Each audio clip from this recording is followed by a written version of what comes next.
अगर हम देखें प्रधानमंत्री ग्राम सड़क योजना के तहत प्रदेश में 1070 करोड़ रुपए की लागत से 2432 किलोमीटर लंबी सड़कों का निर्माण भी हमने किया है।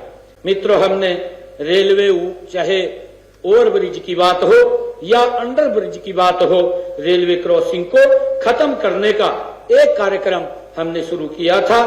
प्रदेश में कुल 759 रेलवे क्रॉसिंग है। इनमें से 592 मानव संचालित तथा 167 स्वयं संचालित थे। हमने पिछले 11 वर्षों में, मैं बताना चाहूंगा कि हरियाणा प्रदेश के अंदर लगभग 2000 करोड़ रुपए की लागत से 97 रेलवे ओवरब्रिज और वह भूमिगत अंडर ब्रिज पुलों का निर्माण हमने किया है।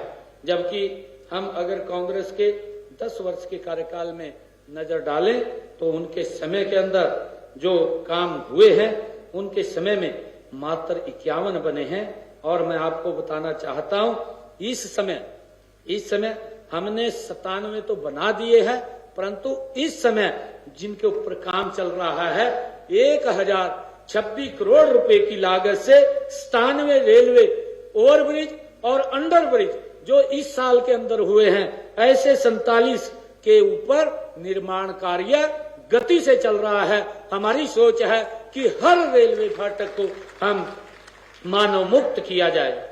मित्रों, हमारी डबल इंजन की सरकार आदरणीय नरेंद्र मोदी जी के नेतृत्व में 21 नए राष्ट्रीय राजमार्ग स्वीकृत हरियाणा के अंदर किए हैं।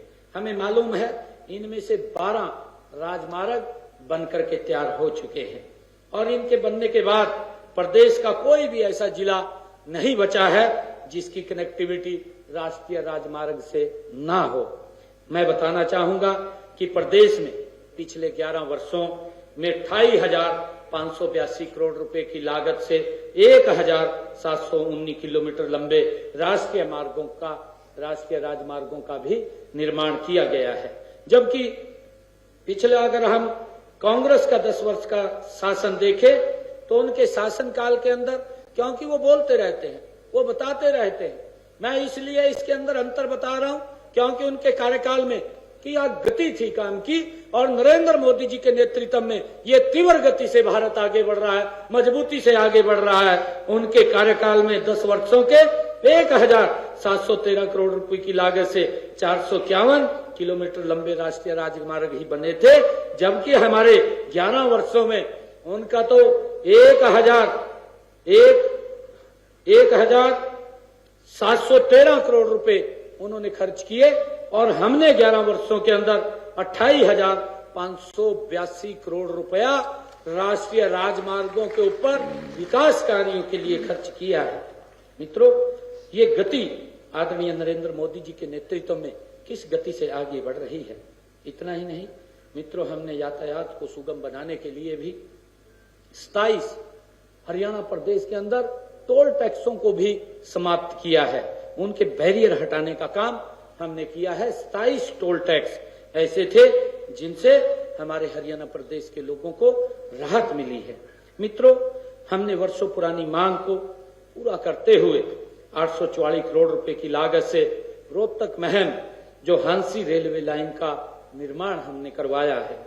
सोनीपत जींद रेलवे लाइन का निर्माण 713 करोड़ 40 लाख रुपए की लागत से हमने करवाया है। हमने रोहतक में देश की पहली एलिवेटेड रेलवे लाइन का निर्माण करवाया है और कुरुक्षेत्र शहर में रेलवे एलिवेटेड लाइन का कार्य 265 करोड़ रुपए की लागत से वो लगभग कंप्लीट हो चुका है। जल्दी ही उसका भी उद्घाटन हो जाएगा, वो भी देश की सेवा के अंदर समर्पित हो जाएगी। और इसी प्रकार मित्रों, सोनीपत के बड़ी जो हमारा इंडस्ट्रियल जोन है उसमें 483 करोड़ रुपए की लागत से एक रेल कोच फैक्ट्री का वहां बड़ी का निर्माण भी वो किया गया है।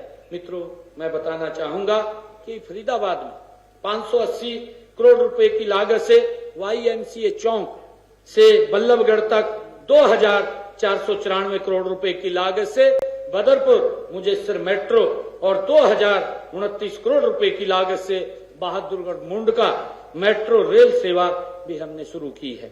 इसी प्रकार गुरुग्राम में 2143 करोड़ रुपए की लागत से सिकंदरपुर स्टेशन से सेक्टर 56 तक मेट्रो रेल सेवा वो शुरू की जा चुकी है। मित्रों, वर्ष 2014 में हमारी सरकार बनने के समय ही नागरिक उड्डयन का विकास हमारे एजेंडे पर था। आदरणीय प्रधानमंत्री जी लगातार इस बात की चर्चा उन्होंने कई बार की है कि एक हवाई चप्पल पहनने वाला व्यक्ति हवाई जहाज की यात्रा कर सकता है। आदरणीय प्रधानमंत्री जी ने उस नागरिक उड्डयन विकास को अपने एजेंडे के ऊपर लिया हुआ था और उसी का परिणाम है कि हिसार एयरपोर्ट, इसी बात का परिणाम है कि हमारी सरकार नागरिक उड्डयन की उन्नति चाहती है और हरियाणा को हवाई मार्ग द्वारा देश के बाकी हिस्सों से जोड़ने के लिए हमने गति से इसमें काम किया है। हमें गर्व है कि इसी साल 14 अप्रैल को देश के यशस्वी प्रधानमंत्री हिसार की इस पवित्र भूमि पर आए थे। आदरणीय नरेंद्र मोदी जी ने हिसार के महाराजा अग्रसेन हवाई अड्डे से अयोध्या में भगवान श्री राम, भगवान वाल्मीकि जी हवाई अड्डे तक हवाई उड़ान का आदरणीय नरेंद्र मोदी जी ने शुभारंभ किया था। उन्होंने उसी दिन इस एयरपोर्ट के दूसरे टर्मिनल का भी भवन का शिलान्यास उन्होंने उसी दिन किया था। हमने हिसार से उसके बाद लगातार ये धीरे धीरे करके आगे बढ़ रहा है। हिसार का जो हमारा एयरपोर्ट है, जो आदरणीय प्रधानमंत्री जी ने जो ये फ्लाइट शुरू की थी कि हिसार महाराजा अग्रसेन हवाई अड्डे से लेकर के जो भगवान वाल्मीकि, भगवान श्री राम जी के चरणों में अयोध्या की उस पवित्र भूमि को जोड़ने का काम ये हवाई अड्डा कर रहा है। उस फ्लाइट का उन्होंने हरी झंडी दिखा करके शुभारंभ किया था। हमने उसके बाद हिसार से चंडीगढ़ और हिसार से जयपुर हवाई सेवाओं का भी उसके बाद निरंतर उसको शुभारंभ किया है। जल्दी ही हम हिसार से अहमदाबाद और जम्मू तक भी हवाई सेवाओं का ये शुभारंभ करेंगे। ये एक अंतर्राष्ट्रीय ख्याति प्राप्त हमारा हवाई अड्डा बनेगा। मित्रों, मैं ये कहना चाहता हूं कि केवल सरकार की कोशिश से ही कोई कार्य सफल नहीं होता है। मित्रों, जन जन की भागीदारी इसमें असली कुंजी है और मैं ये सुनिश्चित कर रहा हूं कि कोई भी ठेकेदार या अधिकारी लापरवाही न करे, क्योंकि जो इंफ्रास्ट्रक्चर की बात है इसके अंदर हमारे बुजुर्ग बोलते थे कि दादा बनाएगा और पोता उसको बरतेगा। ये ऐसे हमारे लोगों की, हरियाणवी जो हमारे लोग हैं उनकी ये धारणा है और वो हमारे बुजुर्ग अगर कोई बात बोलते हैं तो वो कोई ना कोई तंत्र निकाल करके उस बात को बोलते हैं। जहां कहीं भी निर्माण की गुणवत्ता की शिकायत मिलेगी वहां कठोर कार्रवाई भी की जाएगी। कोई उससे किसी प्रकार का भी दिक्कत नहीं होगा। मित्रों, हमें मालूम है हमारी सरकार ये ट्रांसपेरेंसी से काम कर रही है। यह पैसा ये जनता का पैसा है और इसका हर पैसा जनता के भले के लिए वो खर्च होना चाहिए, ये हमारी सरकार सुनिश्चित कर रही है। मित्रों, हम सब देखते हैं कि अभी हम जब ये सेवा पखवाड़ा चल रहा है, इस सेवा पखवाड़ा के अंदर हर रोज कोई न कोई एक बड़ा कार्य हम कर रहे हैं जो हरियाणा प्रदेश के लोगों को हम समर्पित कर रहे हैं। मित्रों, आज मैं आपको बताना चाहता हूं, हमारी मातृशक्ति भारी संख्या के अंदर यहाँ बैठी है। 25 तारीख को आदरणीय प्रधानमंत्री जी ने जब 17 सितंबर को अपने जन्मदिन के मौके के ऊपर मध्य प्रदेश के थार जिला से उन्होंने एक योजना शुरू की। आदरणीय प्रधानमंत्री जी ने कहा कि सशक्त नारी, उन्होंने स्वस्थ नारी सशक्त परिवार, आदरणीय प्रधानमंत्री जी ने इस बात को कहा और इस योजना का शुभारंभ किया। स्वस्थ नारी सशक्त परिवार, एक बहुत बड़ी बात इसके अंदर छिपी हुई है। मित्रों, हमें समझने की आवश्यकता है। आदरणीय प्रधानमंत्री जी ने जो शब्द कहा है कि स्वस्थ नारी सशक्त परिवार, सशक्त हरियाणा, सशक्त भारत। भाइयों, अगर हमारी महिलाएं स्वस्थ होंगी तो हमारा परिवार स्वस्थ होगा, वो सशक्त होगा, मजबूत होगा। अगर हमारा परिवार मजबूत होगा तो ये प्रदेश मजबूत होगा, ये देश मजबूत होगा। और आदरणीय प्रधानमंत्री जी का जो संकल्प है कि हम इस भारत को 2047 तक भाइयों विकसित राष्ट्र बनाएंगे, विकसित भारत बनाएंगे। उस कड़ी के अंदर भाइयों ये हरियाणा भी विकसित बनेगा। आदरणीय प्रधानमंत्री जी ने उस दिन जब इस योजना का शुभारंभ किया कि हमारी माताएं बहनों का स्वस्थ चेकअप हो, उनको पता नहीं लगता कि वो काम करती रहती हैं और कई बार इग्नोर कर देती हैं, कोई बात नहीं, कोई गोली ले लेती हैं, चेक नहीं कराती। आदरणीय प्रधानमंत्री जी ने विशेष रूप से ये आग्रह किया। उन्होंने कहा कि मैं माताओं से कुछ मांगना चाहता हूं कि आज मुझे हमारी माताएं कुछ न कुछ देंगी, मुझे पूरा विश्वास है। और उन्होंने क्या मांगा? आदरणीय प्रधानमंत्री जी ने मांगा कि मैं अपनी माताओं से, बहनों से एक बात कहना चाहता हूं कि वो समय निकाल करके जहां हमारे स्वास्थ्य कैंप लग रहे हैं अपने आप को वहां जरूर चेक करवाएं। अगर कोई दिक्कत, कोई बीमारी उस चेकअप के अंदर निकलती है तो उसको ठीक कराने का डॉक्टर्स हमारे हैं, उसका भी हम काम करेंगे। मित्रों, हम 25 तारीख को कई बड़े काम और करने वाले हैं। 25 तारीख को पंडित दीनदयाल उपाध्याय जी की जयंती है और उस जयंती के अवसर के ऊपर हमने निर्णय किया है, जैसे आज हमने रोड का इंफ्रास्ट्रक्चर की हम मजबूती से बात कर रहे हैं कि हमारे रोड सुरक्षित हो, हमारे रोड मजबूत हो, ताकि लोगों की विकास की गति वो बढ़ सके।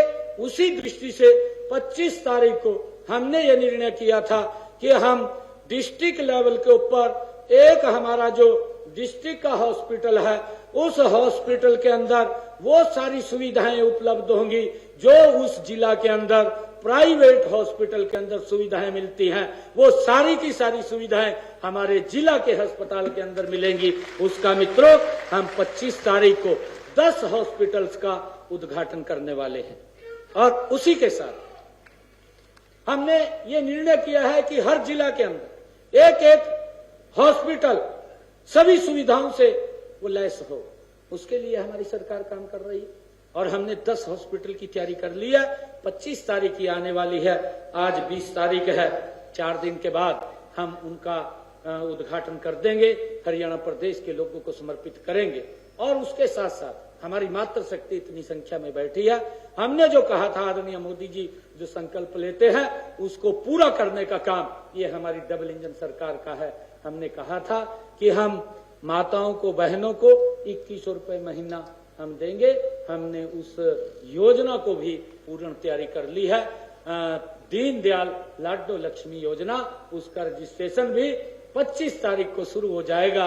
और हमने ये निर्णय किया है कि हमारी माताएं, बहनें 25 तारीख को हमारे हर स्थान को, हरियाणा प्रदेश के अंदर हमने 500 स्थान चिन्हित किए हैं और 500 स्थानों के ऊपर हमारे डॉक्टर्स भी होंगे, हमारी माताओं बहनों का चेकअप भी करेंगे और उनका रजिस्ट्रेशन भी होगा। और उसके बाद हम उसको वेरीफाई करके हम इसको 3 चरणों के अंदर ले रहे हैं, मुझे बताते हुए कि सबसे पहले जिन परिवारों की इनकम 1 लाख रुपए है, ऐसे 20 लाख हमारी महिलाएं हैं, उनका रजिस्ट्रेशन होगा। फिर इसको बढ़ा करके 1,80,000 तक किया जाएगा, क्योंकि ये रजिस्ट्रेशन जब चलेगा उस पोर्टल के ऊपर ज्यादा दबाव ना पड़े, धीरे धीरे करके उसका रजिस्ट्रेशन हो, फिर इसको आगे बढ़ाने का काम हम करेंगे। हमने जो कहा था कि हम माताओं को, बहनों को 2100 रुपया लाडो लक्ष्मी योजना के तहत देंगे, वो हमने उसकी पूर्ण तैयारी कर ली है और हम 25 तारीख को उसका रजिस्ट्रेशन शुभारंभ कर देंगे। और इसी साल में हम बहनों को हर महीने 2100 रुपए देने का काम हमारी सरकार करेगी। मित्रों, हमें ये भी याद रखना होगा कि हम केवल आज की जरूरतें पूरी नहीं कर रहे हैं, हम आने वाली पीढ़ी के लिए आधार भी तैयार कर रहे हैं। अच्छी सड़कें किसी भी समाज की प्रगति की और रीढ़ की हड्डी होती हैं। मित्रों, अंत में मैं सभी प्रशासनिक अधिकारियों, इंजीनियरों, ठेकेदारों और परियोजनाओं से जुड़े प्रत्येक व्यक्ति को अग्रिम बधाई भी देता हूं और आग्रह करता हूं कि आप पूरी निष्ठा और प्रतिबद्धता के साथ इस कार्य को गति से करने का काम करेंगे। आप सबका मैं बहुत बहुत धन्यवाद करता हूं। इन्हीं शब्दों के साथ जय हिंद, जय भारत, जय भारत। हार्दिक आभार श्री नायब सैनी जी, माननीय मुख्यमंत्री हरियाणा सरकार। आप अपने स्थानों पर इसी प्रकार बने रहिएगा। यूं तो वाकिफ है जमाना जनाब से, यूं तो वाकिफ है जमाना जनाब से, सबब महफिल में आ जाने का और है, दिलों के चिराग जगमगा उठे आप